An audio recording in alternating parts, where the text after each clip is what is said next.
তো চলে এসেছি একটা বড় সড়ো ব্লগ নিয়ে, রথের ব্লগ। তো কোনো প্ল্যানিং ছাড়া এই ব্লগটা করা।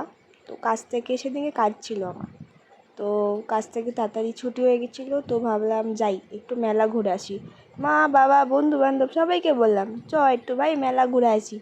কারোর সময় নেই, তো আমি বেরিয়ে পড়েছি একা একা মেলা ঘুরতে। চোখ মুখের অবস্থা মানে এতটা বাজে ছিল, তো বেরিয়ে গেছি কোনো without any makeup any nothing.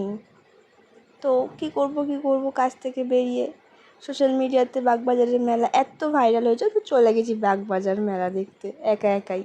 আমার মাকে ফোন করলাম, মা বললো যে কোথায়, কাজ থেকে বেরিয়ে গেছিস? আমি বললাম যে হ্যাঁ মা বেরিয়ে গেছি কাজ থেকে। মা বলছে কোথায় আছিস, বাড়ি? বললাম না, রথের মেলা।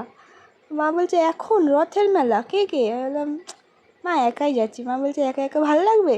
বললাম হ্যাঁ ভালো লাগবে না মানে, সব ভালো লাগবে। তো ঢুকতে না ঢুকতেই দেখি এখানে সব বসে গেছে, কানের দুল, তারপর নানা রকম শোপিস এইসব নিয়ে। এই যে গেট, ভাইরাল গেট, যেটা সোশ্যাল মিডিয়াতে খুব ভাইরাল হয়েছে, আমারই পাশের পাড়া। তো এখানে এখন এন্টার করছি আমি। তো মানে ওয়েদারটাও বেশি গরম ছিল না, বেশি হালকা হালকা ঠান্ডা টাইপের একটুখানি ওয়েদার ছিল, কারণ বৃষ্টি পড়েছিল তার আগের দিন। এখানে সব আচার, তারপর চাটনি পাঁপড় এইসব নিয়ে বসেছিল। আর এখানে তো অবভিয়াসলি খেলনা ছাড়া তো কোনো কথাই হবে না। আর এখানে এত সুন্দর সুন্দর খেলনা ছিল, আমার মনে হচ্ছিলো আমি সব কিনে নিই। তারপর এখানে বাসন কোসন এইগুলো দেখতে দেখতেই দেখি আমার 7:30 বেজে গেছে। ও মাই গড, এত সুন্দর সুন্দর এখানে আংটি পাওয়া যাচ্ছিলো মাত্র 30 টাকায়। মানে যখন আমি কাকাটাকে জিজ্ঞাসা করলাম কত, বলছে যে মাত্র 30 টাকা, যা নেবে 30 টাকা। আমি অনেক কিছু কিনেছি এখান থেকে, অনেক কিছু না মানে মেলাতে ঢোকার আগে আমি মনে একটা প্রতিজ্ঞা করেছিলাম যে না আমি কিচ্ছু কিনবো না। বাট এই ক্লিপগুলো দেখো, অসাধারণ। এই ক্লিপগুলো আই থিঙ্ক 50 টাকা করেছিল। এই দোকান থেকে আমি অনেক কিছু কিনেছি, অনেক ক্লিপ কিনেছি, অনেক হচ্ছে যে ব্যান্ড কিনেছি।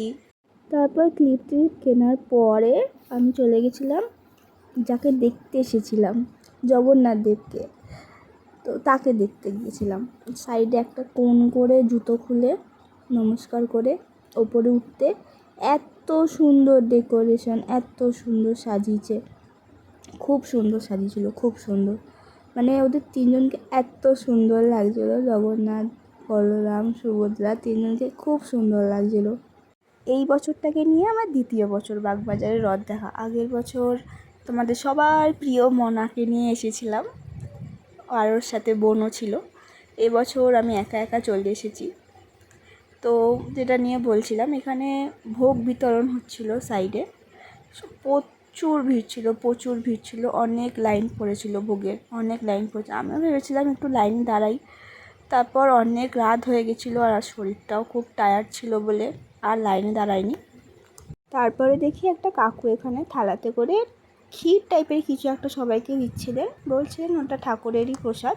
তো আমিও এখানে দাঁড়িয়ে পড়েছিলাম ঠাকুরের প্রসাদ নিতে, হাত পেতে অনেকক্ষণ দাঁড়িয়েছিলাম। আমার আশেপাশে সবাইকে দিয়ে দিচ্ছিলো, আমি হাতটা পেয়েছিলাম, আমাকে আর দিচ্ছিলো না। যাই হোক, অনেকক্ষণ দাঁড়ানোর পর আমাকে দিয়েছিল। তারপর ওখানে অনেক ভিড় জমে গেছিলো, আর আমার আর শরীরটা ভালো লাগছিলো না বলে আমি ওখান থেকে ঠাকুরকে, জগন্নাথ দেবকে টাটা বাই বাই করে আমিও বেরিয়ে গেছিলাম। তারপরে অর্ধেক মেলা ঘোরার উদ্দেশ্যে গেছিলাম।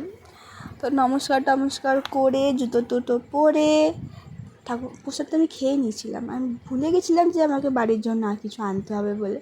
তো মাথায় হাত পুছে নিয়েছিলাম, তারপর একটু জলও খেয়ে নিয়েছিলাম ক্যামেরাটা অফ করে। এই যে দেখতেই পাচ্ছ খাচ্ছি আমি, মানে রেকর্ড করতে করতে আমার খাওয়াটা হচ্ছে যে খেতেই হবে আমাকে, মাস্ট। ওটা খাওয়া দাওয়া বন্ধ করলে চলবে না, যত ভিডিও আমি অন করে রাখি না কেন। তারপর পেছন দিকটা গেলাম, পেছন দিকে এখানে অনেক খেলাধুলা নিয়ে সবাই বসেছিল। আমারও খুব ইচ্ছা করছিল একটু কটা বেলুন ফাটাই, বাট হয়ে ওঠেনি। মা ফোন করছিল কখন বাড়ি আসবি। তো এখানে দেখতেই পাচ্ছ অনেক সুন্দর সুন্দর এখানে পেন্টিং একটা কাকিমা নিয়ে বসেছিল, খুব সুন্দর সুন্দর পেন্টিং ছিল ওনার কাছে। আর এখানে টেডিগুলো ওয়াও এরকম টেডি। আমার কাছে পয়সা ছিল না বলে আমি কিনতে পারিনি। হ্যাঁ, কী আর করা যাবে। আর এই যে বড় নাগরদোল্লা, দেখলেই যেন মনে হচ্ছে মাথা ঘোরে ঘর ঘর ঘর ঘর করে। আমার জন্য এই নাগরদোল্লা ফাকরদোল্লা কিচ্ছু না, মানে এইসব ছোটো ছোটো গাড়িগুলোতে বসে কত মজা করবে না, গাড়িগুলো এরকম করবে, এইসব খেলাধুলার জন্য আমি এক্সপার্ট। আর এই যে এইটা, ওফ, এইগুলো হচ্ছে যে আমার জন্য, এইগুলো আমাকে যত খুশি চড়তে দাও আমি চড়বো। বাট ওই নাগরদোল্লার পেছনে ওই যে দুলছে যেটা, ওটা আমার মাথা ঘোরে ওইসবে বসলে, আমার জন্য এসব না। তারপর এখানে অনেক কিছু দেখার পরে চলে গেছিলাম এই কাকাটার দোকানে, যেখানে এক একটা কানের দুল খুবই সুন্দর ছিল, দামও সেরকম ছিল, বাট ঠিক আছে দামগুলো, বাট খুবই সুন্দর সুন্দর ক্লিপও ছিল কাকাটার কাছে, অনেক সুন্দর সুন্দর ক্লিপ ছিল। এখানে সব হাতে করা জিনিস। আমি ভাবছিলাম কটা হচ্ছে যে ওই টি শার্টগুলো যেগুলো ছিল এগুলো কিনবো, বাট কেনা হয়ে ওঠেনি। আর এখান থেকে মিষ্টি দেখছিলাম আমি বাড়িতে নিয়ে যাওয়ার জন্য, কিছু নিয়েও গেছিলাম বাড়ির জন্য। আর এখানে জিলিপিগুলো এত গরম গরম ভাজছিল, জিলিপিগুলো আমার দেখে এত লোভ লাগছিলো, আমি কিনে নিয়েছিলাম জিলিপি। আই থিঙ্ক খেয়ে গেছি, আমি খাচ্ছিলাম জিলিপি, আমি বাড়িতে নিয়ে যাওয়া তো দূরের কথা, আমি ওখানে দাঁড়িয়ে তিনটে জিলিপি খেয়েছিলাম। আমি বলেছিলাম কাকাকে 3টে জিলিপি দিতে, 3টেই দিয়েছিলো। আর গরম গরম যেহেতু ভাজছিল, গরম গরম ছিল। আর এই যে বুড়ির চুল, পিঙ্ক ব্লু বুড়ির চুল, আমার বুড়ির চুল খেতে খুব ভালো লাগে, বাট সেদিনকে আমি খাইনি। আর এখানে এই কাকাটার দোকানে আমি আই থিঙ্ক কাপ কিনেছি। হ্যাঁ, এই কাকাটার দোকানে আমি সুন্দর সুন্দর অনেক কাপ দেখেছি। এই কাপগুলো খুব ইউনিক ছিল, আমি দেখেছি, বাট খুব ইচ্ছা করছিল কিনতে, আমি কিনেও নিয়েছিলাম।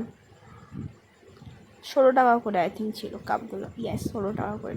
তো এখন হচ্ছে যে আমি বাগবাজার মেলাতে টাটা বাই বাই করে বাড়ির উদ্দেশ্যে রওনা হচ্ছিলাম, কারণ অনেক রাত হয়ে গেছে। এইটুকানি মেলা ঘুরতে আমার চলে গেছে 2.5 ঘন্টা, মানে আমি কত দোকানে স্টে করেছি, সেই জিনিসগুলো দেখেছি, দেখতে দেখতে দেখতে দেখতে ঘুরতে ঘুরতে আবার সেই দোকানে গেছি, সেই দোকানের জিনিসগুলো কিনবো বলে, মানে এই রকম আমি সব ঘুরে তারপর আবার ওই দোকানেই আসবো মেলা মানে জিনিসটা কিনতে। তো এখন বেরিয়ে গেছিলাম একটু ঢং করতে করতে, মুখ দেখতে দেখতে রাস্তায়, আমি একদিকে গাড়ি দেখছি আর একদিকে নিজেকে দেখছি ক্যামেরাতে। তারপর এখানে জগন্নাথ মন্দিরে এখানেও ভোগই দিচ্ছিল, এখান থেকে আমি বোঁদে নিয়েছিলাম।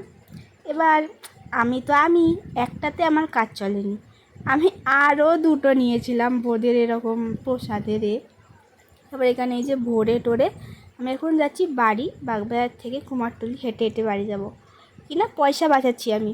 এত কিপটেমি কে করে? আমি করি, ইয়েস আমি করি। আমি হেঁটে হেঁটে বাড়ি যাচ্ছিলাম। এই রাতে আমার মুখ চোখের অবস্থা পুরো খারাপ ছিল, পুরো খারাপ, মানে এত ভিড় ছিল ফার্স্ট অফ অল ওখানে। হ্যাঁ, ওয়েদারটা ঠিকঠাকই ছিল, এই যে দেখতেই পাচ্ছ বাড়িতে এসে আমি ফ্রেশ ট্রেশ হয়ে নিয়েছিলাম, মানে মুখে একটু ফেস ওয়াশ করে জামা কাপড় পরে রেডি হয়ে গেছিলাম। আর এই যে এই জিনিসগুলো আমি কিনেছি, হ্যাঁ বেশি কিছু কিনিনি, কিন্তু ঘুরেছি এতক্ষণ, বাট কিনেছি এইটুখানি কটা জিনিস। এই যে একটা কানের কিনেছি, যেই কানেরটা খুব ট্রেন্ডে এখন চলছে। কানেরটা কেনার পর এটা একটা ছোট্ট 30 টাকা দিয়ে কিনেছিলাম ওয়েস্টার্ন ড্রেসের সাথে পরার জন্য, আমার কিছু ওয়েস্টার্ন ড্রেসের সাথে পরার কিছু কানের ছিল না বলে কিনেছিলাম। তারপর দেখতেই পাচ্ছ একটা গোল্ডেন কালারের চেন কিনেছি, যেটা হচ্ছে যে আমি নর্মাল পুজো অকেশানে শাড়ি টাড়ি পরার সাথে পরতে পারবো। আর এই ক্লিপগুলো এখন খুব ট্রেন্ডিংয়ে উঠেছে, আমি জানি না কেন আমার পিঙ্ক কালারের প্রতি একটা অবসেশন হয়ে গেছে, তো পিঙ্ক সব কি কিনছি। আর এই যে কাপগুলো, যেইগুলো আমি বলছিলাম কিছুক্ষণ আগেই, কাপগুলো খুব ইউনিক লাগছিলো আমার, তো আমি বাড়ির জন্য কিনে নিয়ে চলে এসেছি। তারপর লাস্ট নট দ্য লিস্ট, একটা গোল্ডেন কালারের কানের কিনেছিলাম, কানেরটা খুব কিউট লাগছিলো বেশ। তো এই যে এই কটা হচ্ছে যে আমি কিনেছি, এই কটা কিনতে কিনতে আমার 2.5 ঘন্টা চলে গেছে এই কটা জিনিস ঘুরতে আর মেলা ঘুরতে। আজকের জন্য এইটুকানি, সবাই বলো কীরকম লেগেছে এই ব্লগটা। আর আমি ডেলি এখন ব্লগ ছাড়ার চেষ্টা করব, মুখ চোখের অবস্থা এত পরিমাণে খারাপ ছিল। তো এই যে বোম্বল, যেটাকে আই থিঙ্ক সবাই দেখেছো, যারা আমার ব্লগ দেখেছো, আমার মিনি ব্লগে ছিল এটা।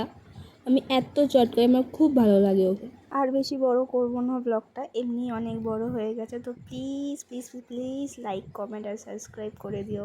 টাটা।